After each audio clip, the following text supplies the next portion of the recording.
Leadership and self-discipline go hand in hand. It is not possible to imagine an effective leader who lacks self-discipline, willpower, self-control, and self-mastery. The overarching characteristic of a leader is that he is in complete control of himself and every situation. There has seldom been a time in history when leaders were so needed and so much in demand as today. We need leaders at every level of society, both in the profit and non-profit sectors. We need leaders in our families, businesses, places of worship, community organizations, and especially politics. We need men and women who take their responsibilities seriously and are willing to step forward to take command of the situation. Fortunately, leadership is learnable. Leaders are developed, usually self-developed, over time through hard work, experience, and training. As Peter Drucker once said, there may be natural-born leaders, but there are so few of them that they make no difference in the great scheme of things. 4 stages of development. In your career in business, you progress through 4 levels of activity and attainment. First, you start off as an employee with limited knowledge and experience. Then, as you grow, learn, and develop the ability to get results, you evolve upward and become a supervisor, with responsibility for the performance and results of other people. As you continue to move up the scale of supervision, improving your ability to get things done through others from directly overseeing the work of employees, you become a manager, someone who assigns work to people with demonstrated competence in certain areas. Managers have a larger view, and this comes with greater responsibilities. As you move up the scale of management, becoming more knowledgeable and effective in getting more and better results from more and different people, you reach the highest level, that of a leader. At this stage, you are responsible for determining what is to be done rather than how it is to be done. It is said that some leaders are made, some are born, and some people have leadership thrust upon them. Leaders emerge or are promoted to deal with a situation requiring leadership ability. In its simplest terms, the role of the leader is to take responsibility for results. The primary reason that people are promoted into increasingly higher levels of leadership is because they demonstrate the ability to get the required results at each level. The ongoing question of the leader is always, what results are expected of me? Clarity is essential. The main reason that some people are not promoted into greater leadership positions, or perhaps they are even fired, is because of failure to execute. They do not do the most important jobs expected of them, nor do they get the results demanded of them. Leaders have vision.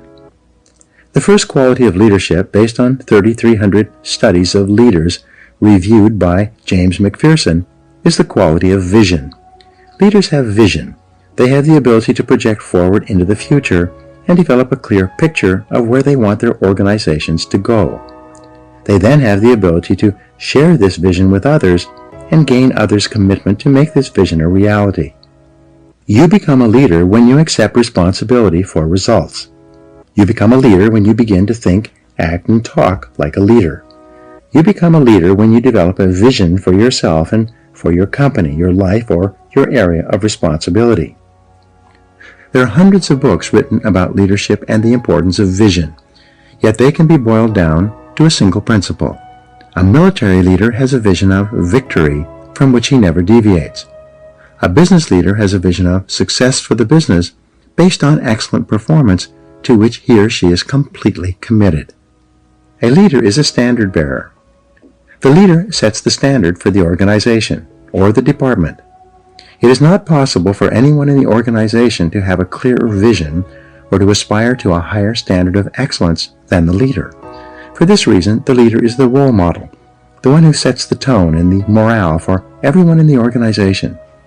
The personality and influence of the leader affects everyone below him in the company, organization, or department. You cannot raise morale in a business. It filters down from the top, from the leader. The behavior of the leader influences and affects the behavior of everyone else. If the leader is positive, confident, and upbeat, everyone in the organization will be influenced by his behavior and will be more confident, positive, and upbeat as well. Walk the talk. When you become a leader, you must discipline yourself to be leader-like. You must walk, talk, and act the part of a leader. You become a different person with different responsibilities than a manager. When you are working your way up, you are a part of the staff or the sales team. When you become a manager, you are part of management. This means that when you are part of the staff, your orientation is upward and sideways. But when you become a leader, your orientation is downward, toward all the people for whom you are responsible. Perhaps the most important behavior of a leader is for you to discipline yourself to be a role model. Imagine that everyone is watching you and patterning everything they do and say based on your behavior. When you become a leader, you no longer have the luxury to let it all hang out.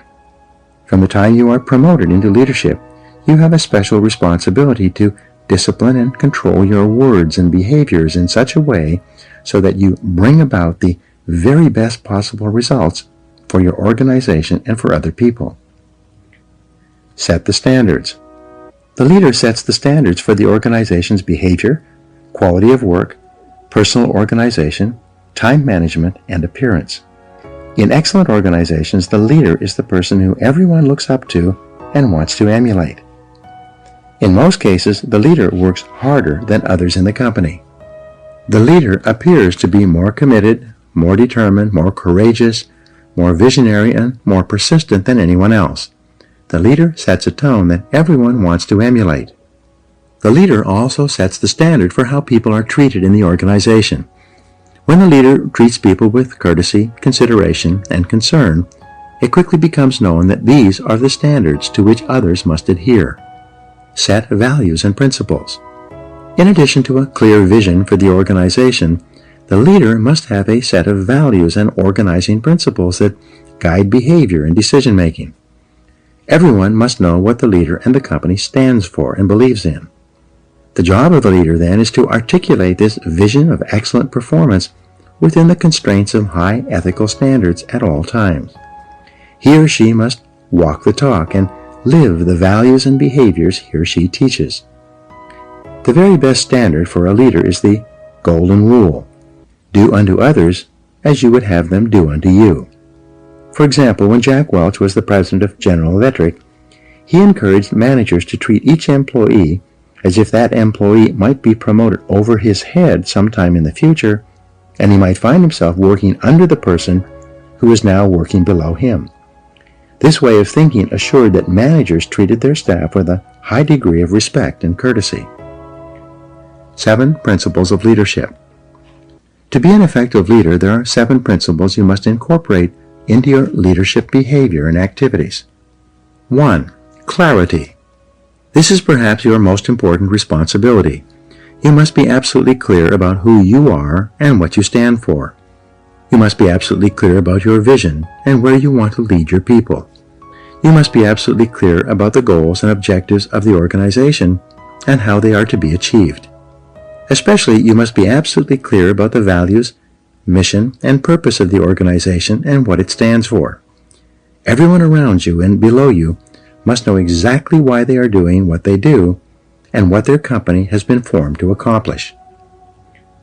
2. Competence. As the leader, you must set a standard of excellent performance for the organization as well as for every person and function in the company. Your goal must be for your company to be as good or better than your very best competitor. You must be continually seeking ways to improve the quality of your product and services to your customers. 3. Commitment.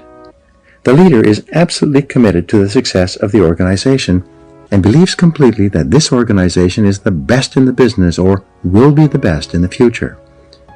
This passionate commitment to the organization and to success and achievement motivates and inspires people to do their best work and put their whole hearts into their jobs. 4. Constraints.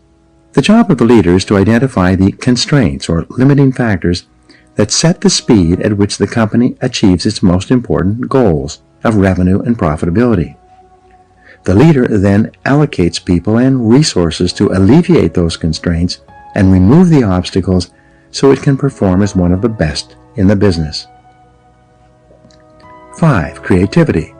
The leader is open to new ideas of all kinds and from all sources. The leader is continually encouraging people to find faster, better, cheaper, and easier ways to produce excellent products and services and to take better care of customers. Number 5, continuous learning. The leader is personally committed to reading, listening, and upgrading his or her personal knowledge and skills as an executive.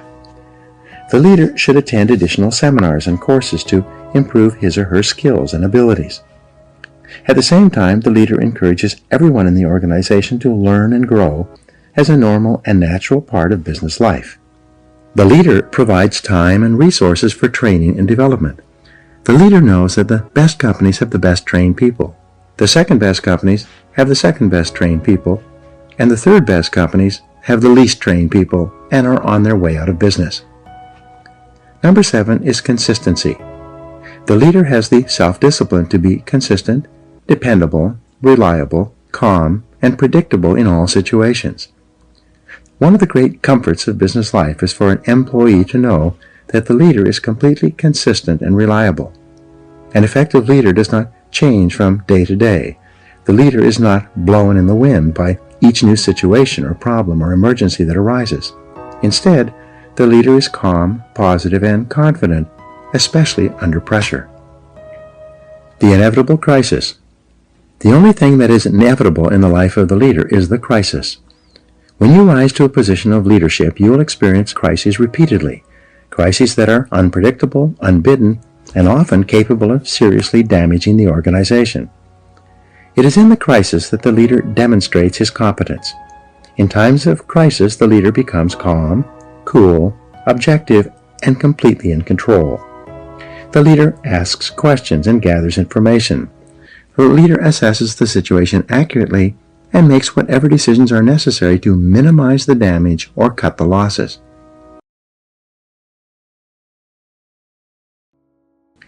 Great leaders discipline themselves to keep their fears and misgivings private. They do not share their concerns with their staffs, knowing that this can cause confusion and loss of morale. Instead, the leader asks a lot of questions, probes deeply into situations so that he or she understands them thoroughly, and keeps his or her feelings private. As far as the members of the organization are concerned, the leader is always calm, positive, relaxed, and in complete control, no matter what is happening. Self-control and leadership. There's a direct relationship between your ability to discipline yourself and your behaviors and your readiness to lead. It is only when you prove to others that you are in complete control of yourself that they develop the confidence to put you in a leadership position and keep you there. The leader realizes that everything he says to or about another person is magnified. The leader therefore praises and encourages people, both in their presence and when they are not around.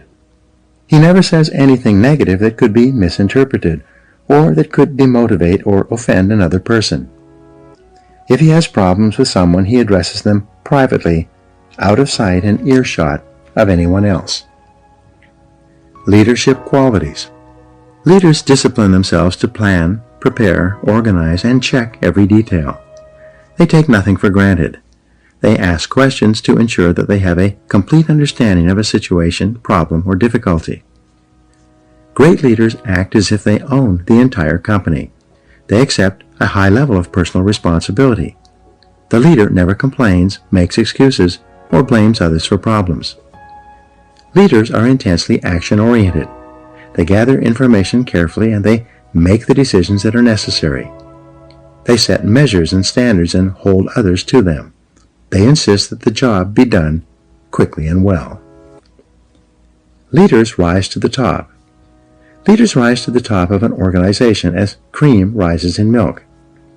When you accept complete responsibility for getting results, concentrate single-mindedly on completing your most important tasks, continually upgrade your knowledge and skills as well as your ability to contribute value to your company, and treat other people with kindness and consideration, you will emerge as a natural leader.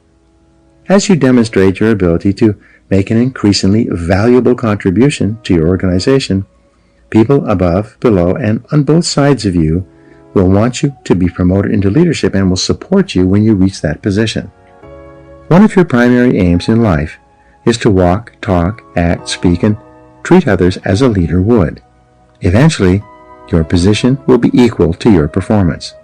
Leaders are highly overrated. I believe that a leader is simply a person who can get results. And so I've studied leadership, and I've studied military leadership, great military leaders, great business leaders. And at the bottom analysis is leaders can get results. First is that leaders have the ability to set and achieve business goals. They have the ability to set and achieve business goals. When you look at the fact that many companies are changing their leaders, more than 50% of big companies in the last 10 years have fired their top executives. It's because why? They went back and Fortune magazine did a study and they found it's because they did not get results. They were hired and put in that position to get certain financial results and they did not achieve it, so they replaced them and brought in someone else. So number one is to set and achieve business goals, and everyone who is required to achieve the goal must be clear about the goal. Well, the second quality of leaders is that they have the ability to innovate and market. Innovate means finding better, faster, cheaper, easier ways to accomplish the same result. One of the greatest enemies of human success, there's several, but one of the greatest is called the comfort zone. And the comfort zone is we get comfortable doing things a certain way and we resist change. And we have to be really, really aware of this, because someone says, why don't we do it this way or that way? No. We resist automatically because we become comfortable. They did a study of leaders a few years ago, one of the best ever done. And the conclusion they came to was that leaders are aware of the danger of the comfort zone, so they continually move themselves out by setting bigger goals. They set big goals. So I would suggest to you, whatever business you're in, set a goal to double the size of your business. Set a goal to double the size of your business in 3 to 5 years. Now, people say, well, that's ridiculous. We've got a difficult economy, competition. Just set a goal. The interesting thing is, when you set a goal, it forces you to think bigger. It forces you to think out of your comfort zone. It forces you to be open to different possibilities that you hadn't thought of before. Leadership is the ability to solve problems. That success is the ability to solve problems. So if I were to take your business cards, I know the job description of everyone in this room. Everyone here is a problem solver. That's all you do from morning to night. In fact, your ability to rise in life, like passing through school, is determined by your ability to pass the tests at each level. And if you keep solving the problems at your level, you get promoted to solve bigger problems. In fact, all you get in life for solving problems is bigger problems to solve. Focus on the solutions. Most people, when they have a problem, they immediately say, who did it? Who's to blame? Why did this happen? They become angry, they become depressed, they blame other people, but not leaders. Leaders say, what's the solution? And the more you think about solutions, the more creative you become. The more you think, what can we do now? What action can we take? What's the solution? Okay, it's happened. Rule for success, never worry about a past event that you can't change. Focus on what you can change, and you can change the present and the future. So always focus on the solution. In every problem is contained the answer for the solution to that problem. Within every problem you have, there is an advantage or opportunity if you find it. Within every problem you have in business or personal life, there's a lesson that you can learn that can help you in the future. So what is the difference? Is top people think about the lessons, the possibilities, what they can gain from the problem, and how to solve it. Average people think about what happened and who's to blame. So your job is simply like a searchlight. Take your brain and constantly think of what are all the solutions. The key of leadership is to set priorities. Set priorities on the use of time and money and resources. In my work in time management, 30 years of study, I found that all of time management can be boiled down to a single principle, the ability to set priorities. What do you do first? What do you do second? And what do you do not at all? And the job of the leader is to set the priorities. Is what are we going to do more of or less of? What are we going to start doing or stop doing? Because it's not the job of the staff to think about these things. It's your job. The fifth key is to focus and concentrate. Now, to focus and concentrate is really the key to greatness as an individual, is to be able to focus and concentrate your energies and resources on one thing, the most important thing, and stay at it until it's done. Your ability to be a role model. is to be an example to other people. When you become a leader, you have to raise, we say you have to raise your game, is you have to raise the bar on your own behavior, because morale in a business flows down from the top. It does not rise. Is that morale is determined by the leader, and people need and want to admire their bosses. They want to admire their leaders and their managers.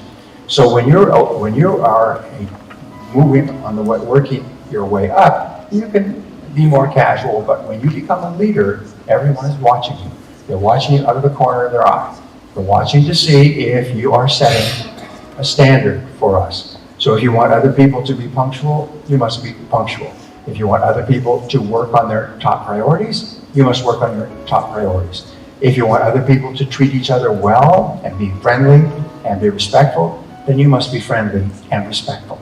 You set the tone for your whole business. And in many studies, they say that being a role model is the most important job a leader has. And the final requirement for leadership is the ability to perform and get results. So the greatest question of leaders is always, what results are expected of me? What results are expected of me?